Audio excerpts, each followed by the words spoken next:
الحمد لله نحمده ونستعينه ونستغفره ونعوذ بالله من شرور أنفسنا ومن سيئات أعمالنا من يهده الله فلا مضل له ومن يضلل فلا هادي له وأشهد أن لا إله إلا الله وحده لا شريك له وأشهد أن محمدا عبده ورسوله قال الله سبحانه وتعالى بسم الله الرحمن الرحيم يا أيها الذين آمنوا اتقوا الله حق تقاته ولا تموتن إلا وأنتم مسلمون.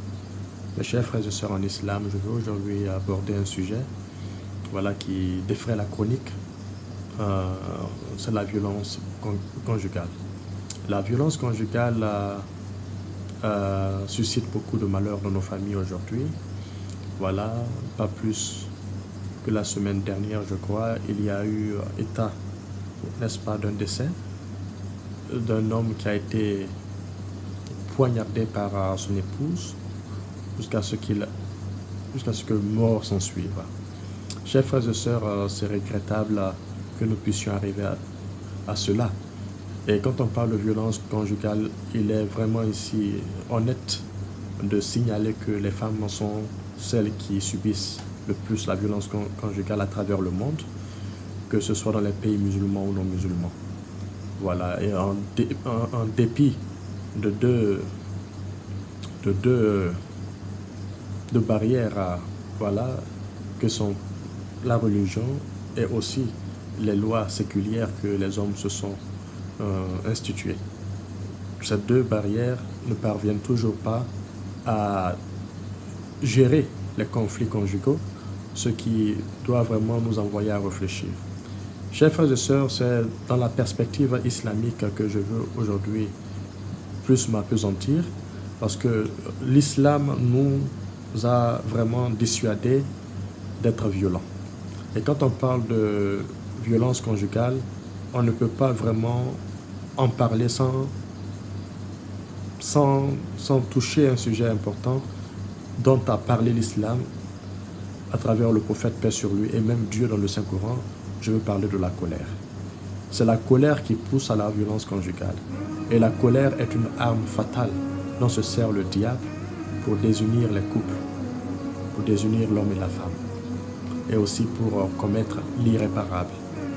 Donc, chers frères et sœurs, tant que nous n'incarnons pas vraiment cela, alors on continuera à être violents, et certains en font même une norme, quelque chose de normal dans nos sociétés. Écoutez ce que dit le Coran par rapport à la colère.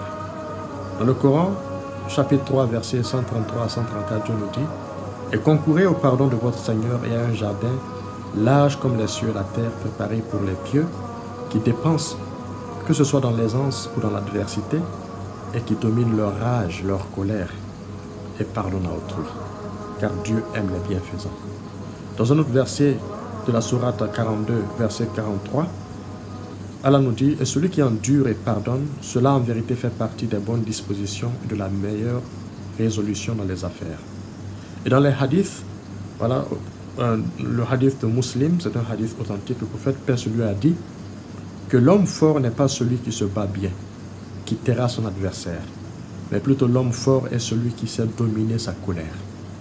Dans un autre hadith, il a dit que lorsque l'homme est fâché et que la colère le trouve debout, le prophète, paix sur lui, a conseillé la personne qui est énervée de s'asseoir. Et si la colère la trouve assise, qu'elle se couche. Cela afin de pouvoir éloigner la colère. Alors, chers frères et sœurs, tout ceci est un enseignement pour nous dissuader à être violents. Car celui qui est à mesure de refouler sa colère sera à mesure de s'écarter des conséquences fâcheuses de la violence conjugale, qui est celle qui désunit un homme et une femme, qui peuvent, n'est-ce pas, s'unir avec une affection profonde au départ, mais malheureusement, en raison de la violence conjugale, à tout moment l'homme frappe sa femme, il la blesse, il l'humilie, il élève sa voix sur elle et en présence de ses enfants ou de corps étrangers. Cela ne peut qu'aboutir au divorce. Et si on ne prend pas garde, cela peut même aboutir au meurtre. Et il y a beaucoup de cas de meurtre à travers le monde, que ce soit dans les pays du septentrion, je veux parler de l'Occident, ou chez nous. Il n'y a pas de différence. Malgré les lois, voilà, les institutions fortes dans les pays de l'Occident, il y a toujours, n'est-ce pas, par an, plus de 300 femmes qui sont mortes de violences conjugales. Et que dire chez nous, où on ne comptabilise même pas les cas de décès, où il n'y a pas de justice, n'est-ce pas, pour inquiéter ceux-là qui se font coupables de violences conjugales. Donc, chers frères et sœurs, à la lumière de l'islam et du Coran, le prophète, paix sur lui, nous a vraiment interdit d'être violent. Car lui-même, le prophète, paix sur lui, a dit, il dit que le meilleur parmi vous est celui-là qui est bienveillant envers sa femme. Je suis le meilleur parmi vous. Car en vérité, le prophète était le meilleur envers ses femmes. Et cela, n'est-ce pas, est le témoignage de Aïcha radiallahu anha lorsqu'elle fut interrogée par rapport au comportement du prophète, paix sur lui, chez lui à la maison. Elle a répondu que le prophète, paix sur lui à la maison, était comme un homme ordinaire. Il était comme vous. Il n'acceptait pas qu'on le serve à manger. Il préférait lui-même aller se servir. Il arrangeait ses chaussures lorsqu'elle était gâtée. Il n'a jamais levé la main sur sa femme ou sur un servant. Quand le prophète, paix sur lui, se fâchait, c'était lorsque on transgressait les ordres de Dieu. Donc, chers frères et sœurs, sur quoi nous nous basons pour être violents envers nos femmes?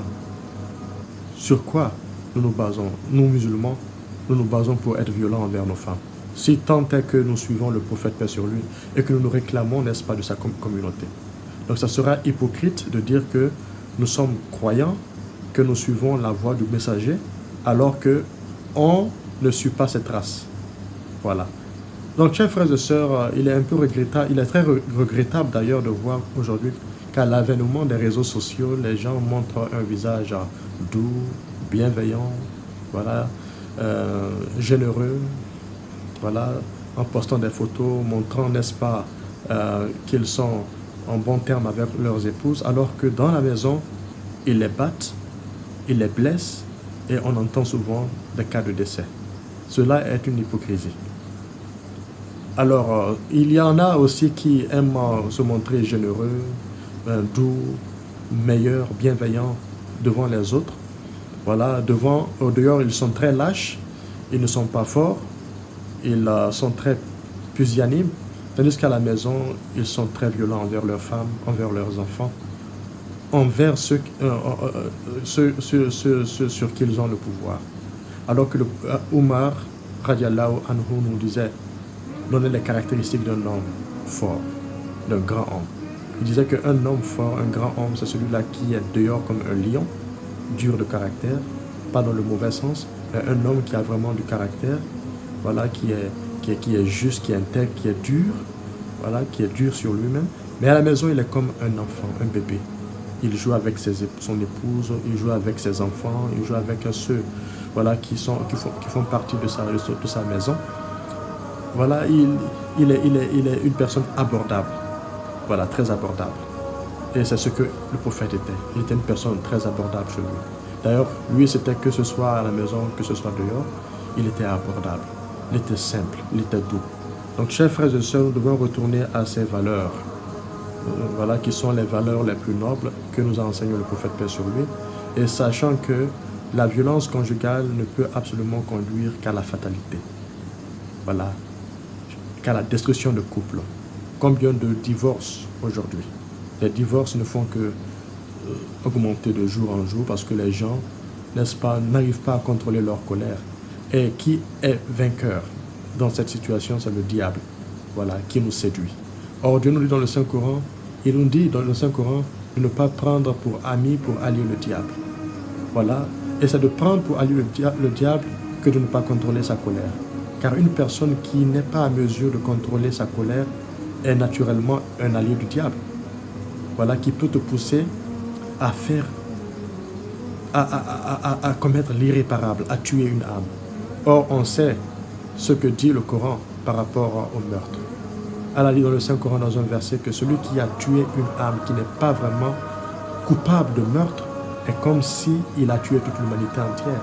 Chers frères et sœurs, as-tu pensé à ce que sera le châtiment au jour de la résurrection? Parce que pour se faire pardonner par quelqu'un, il faut que la personne soit en vie. Mais comment est-ce que tu te feras pardonner par une personne dont tu as ôté l'âme, alors que l'âme est sacrée? L'âme relève du savoir de Dieu. C'est une création de Dieu. L'âme est sacrée. Même toi, tu n'as pas créé ta propre âme. Et tu te permets d'ôter la vie à une autre personne. Ceux qui ont ôté la vie à leur époux, à leur épouse, aujourd'hui le regrettent. Comme l'a regretté Caïn, le fils d'Adam, qui, par esprit de jalousie, a ôté la vie à son frère Abel. Et le remords qu'il a eu depuis lors est éternel. Donc, chers frères et sœurs, vraiment, j'aimerais que vous me joigniez afin vraiment de réfléchir par rapport à cela. Et je vais finir avec une sagesse d'un des imams, je ne sais pas si c'est l'imam Shafi'i ou bien Ahmed, dont la femme est décédée, et on lui demanda comment était sa femme. Il a répondu qu'il n'y a jamais eu de dispute entre lui et sa femme. On lui demanda comment cela est-il possible. Il disait c'est possible parce que lorsque ma femme s'énervait, je me calmais, j'étais silencieux jusqu'à ce que la colère passe. Et quand c'était mon tour à être coléreux, voilà, irrité, elle se calmait. Et ainsi, nous avons pu vraiment refouler notre colère. Donc, chers frères et sœurs, le silence est très éloquent et parfois c'est la meilleure des solutions. Et je dirais même c'est la meilleure des solutions. Parce qu'une personne silencieuse vraiment forcera l'autre à coopérer au point vraiment de trouver, n'est-ce pas, un terrain d'entente. Et c'est dans la communication que tout couple réussit. On ne peut pas réussir tant qu'il n'y a pas une bonne communication entre l'homme et la femme. Donc, chers frères et sœurs, je sais que beaucoup parmi nous vivent des relations harmonieuses.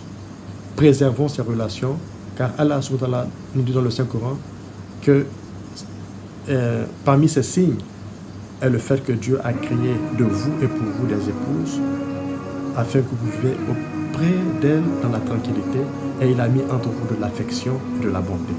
Donc ce Dieu-là qui a créé ces épouses afin que vous vivez, nous vivons dans l'harmonie, dans la tranquillité, dans la paix, n'est pas celui-là qui réjouira de la violence conjugale. Dieu ne va jamais être heureux de la violence conjugale, mais plutôt de Satan. Ne soyons pas les alliés de Satan, voilà, contre Dieu. C'est pourquoi je vous invite à lutter contre la violence conjugale qui ne procède pas, n'est-ce pas, de la sagesse, mais plutôt du vice, voilà, de tout ce qui est a attrait, n'est-ce pas, au diable, au shaitan. Voilà. Assalamu alaikum wa rahmatullahi ta'ala wa barakatuh.